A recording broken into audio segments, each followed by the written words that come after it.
Facebook last week decided to restrict the sharing and viewing of news content in Australia. This came amid a standoff with the Australian government, which proposed a bill to make big tech pay their fair share for news content on their platforms, as social media has been thriving as a dominant and growing source of news and information, tagged and shared by hundreds of millions of people every day. The new media code is intended to help support journalism as news publishers struggle to generate revenue. Facebook's refusal to compromise and its decision to simply turn off Australia's news content was seen by some as toggling off the settings of democracy, as a vibrant media landscape, access to information and healthy exchange of opinions are considered key elements of a functioning democracy. This adds to growing concerns over the influence of social media on politics and civil discourse. So are digital giants starting to control democracy?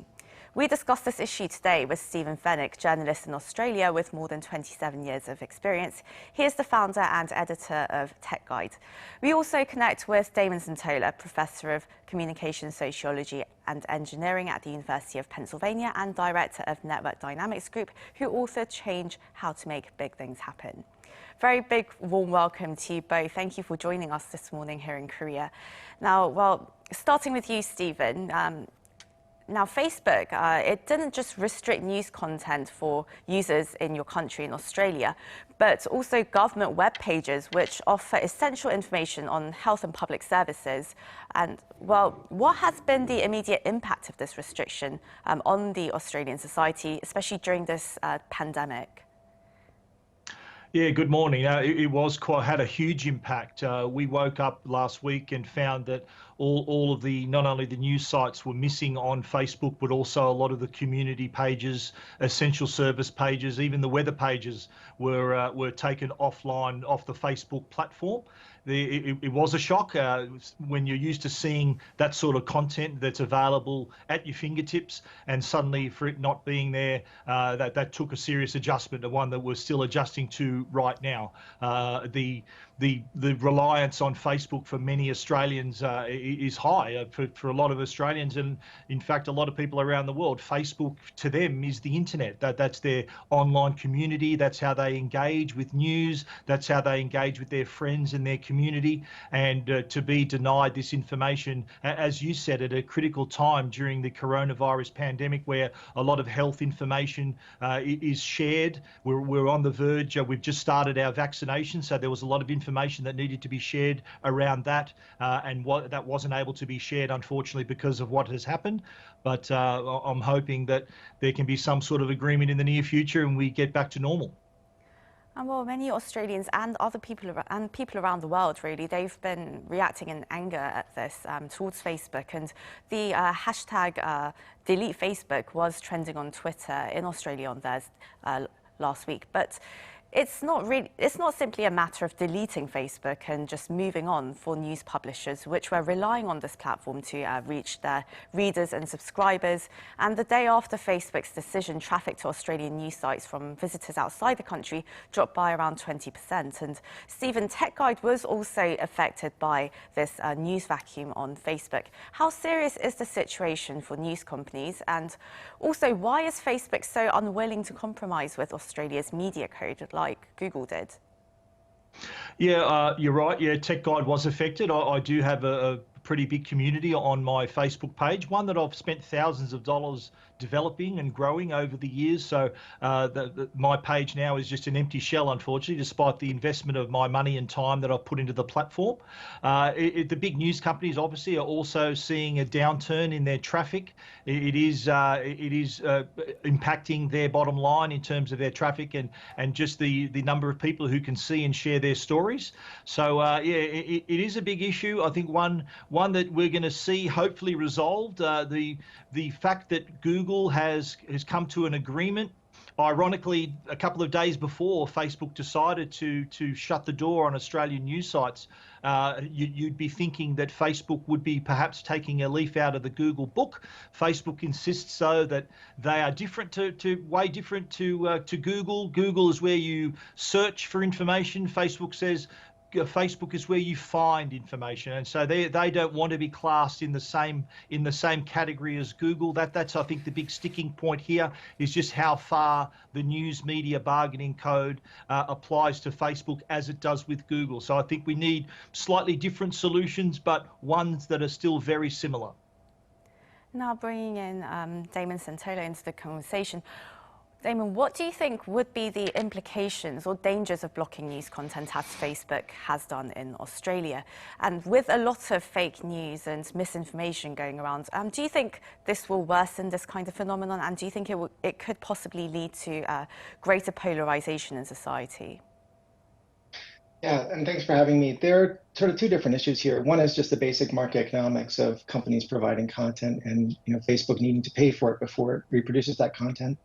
And that's something that Facebook needs to reconcile with the Australian government and presumably with governments around the world that represent their companies.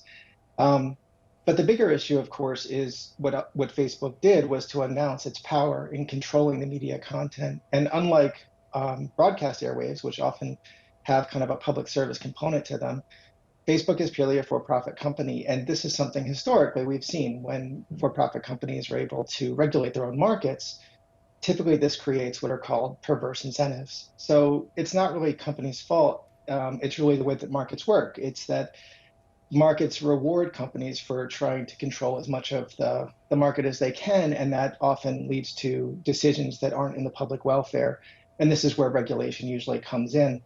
And so Facebook's move is to kind of announce that they can control that content and basically be more powerful than the government.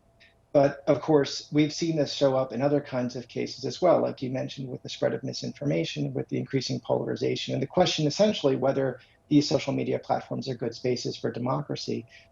Again, these places were created for entertainment and for sort of social contact as a for-profit experience. And essentially, they're not designed for good democratic discourse. And so one of the fundamental questions that comes to the fore with this sort of problem that happened with Australia recently, but as we know, a few weeks ago or a month ago in January, with the attack on the U.S. Capitol, is that social media can be used for really anti-democratic activity and hate speech and polarizing activities. And one question is, what's the role of government in managing and regulating that?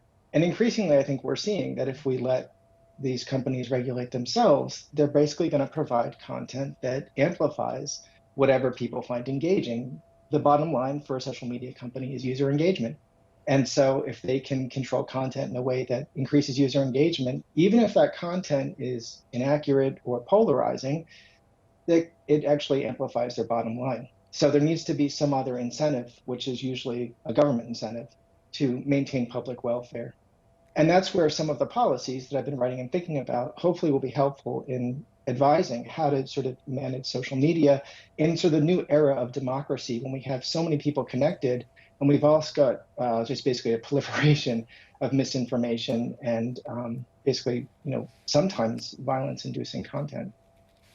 Now, Stephen, as Damon just mentioned here, these social media companies, they've been but in a way they've become more powerful than governments. They run across governments rather, and well, we must remember that we didn't elect these tech moguls like the CEOs of Facebook or Google to exercise as much authority or power as they do over all these societies. And well, at the same time, social media and internet firms, they're saying that their users are willing participants and benefit greatly from their services. What are your thoughts on this? And do you think the influence of big tech is possibly undermining democracy? Absolutely. I think there's no doubt that they're influential. Just the sheer number of people on social media, Facebook alone has billions of people around the world, and with that kind of membership comes a lot of responsibility and a lot of power. I think what we're seeing is that, as Damon mentioned, what's shown on social media can absolutely affect the population. But on the other side of that is what we're not seeing can also have an effect as well. This ban of all news on the platform is basically that they're shutting down democracy here as well. I've always said that a healthy democracy is backed by healthy and good journalism in that particular country. So So not having those two mixing together is almost censorship on Facebook's part, not having access to that information. Damon also mentioned that the hate speech and other elements of Facebook, and I think the bottom line for them, as we've seen, is to keep people engaged on the platform. I find it very disappointing that we have seen over the years hate speech, trolling, all these bad elements of Facebook over the years, and they've done nothing to eliminate them. Yet with the keystroke overnight, they can get rid of every single news story on their platform. So I think they have the capabilities of removing certain types of content. Unfortunately, we're seeing that they're removing news rather than these undesirable content that's plagued the platform in the past. And now, Damon, well, how do you think we should make social media compatible with democracy, to actually quote from Stephen's article, in the way that they are run and also the way we use them? How do you think big tech should really be regulated and going forwards? Well, there's two kinds of things to think about. One is the content that's provided and whether or not there's any kind of management or regulation at a federal level for each country that hosts Facebook or any social media site. To determine what kind of content is permissible. And that really can only be done if the company also sort of works in the public domain, in addition to the private domain. So it needs to be accountable in some way. So this is often done through like tax breaks or through some kind of government incentive to provide a kind of conversational space through social media that would be limited in the kind of content that would be there, because it wouldn't be for entertainment. It would be for the purposes of establishing good democratic discourse. And as we all know, entertainment, is fun and engaging, but rarely leads to, good democracy. So this is something that I think governments need to take seriously in terms of offering ways for social media companies to provide that and reasons to provide it fundamentally.